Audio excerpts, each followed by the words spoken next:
Town ప్లానింగ్లో పాత పద్ధతులు ఇక సాగవు. ఇంటి అనుమతుల కోసం సామాన్యులను ఇబ్బంది పెడితే కఠిన చర్యలు తప్పవు అని కేంద్ర మంత్రి బండి సంజయ్ కుమార్ అధికారులను హెచ్చరించారు. కరీంనగర్ మున్సిపల్ అధికారులతో నిర్వహించిన సమీక్షలో ఆయన మాట్లాడుతూ బ్రోకర్ల వ్యవస్థను అంతం చేయాలని, నిబంధనల ప్రకారం పనిచేసేవారికి తమ పూర్తి మద్దతు ఉంటుందని స్పష్టం చేశారు. అక్రమ నిర్మాణాలపై ఉక్కుపాదం మోపాలని ప్రజలకు జవాబుదారీగా ఉంటూ కరీంనగర్ను ఆదర్శ కార్పొరేషన్గా తీర్చిదిద్దాలని అధికారులకు దిశానిర్దేశం చేశారు.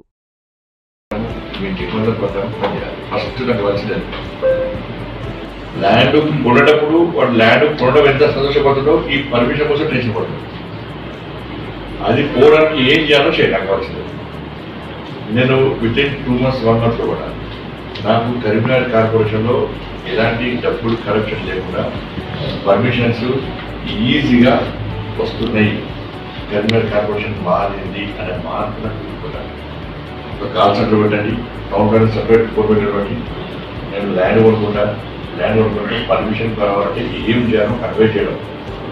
ఏం చదువు రాని మామూలు వ్యక్తి కూడా పర్మిషన్ ఈజీగా రావాలి. బ్రోకర్లో పడ్డదు. అనాథరైజ్ కన్స్ట్రక్షన్ సెక్టర్ మీరు కట్టే ముందే వాడిని ఆపితే వాళ్ళు కట్టుకోరు. మీరు కట్టడానికి చూసిన తర్వాత వాళ్ళ బిల్డింగ్ కూలగొట్టినట్టు కూలగొట్టేది. ఎవరు డబ్బులు ఇస్తేనే అవుతుంది చెప్పాలి. గవర్నమెంట్ ల్యాండ్స్ అన్ని కాపాడాలి.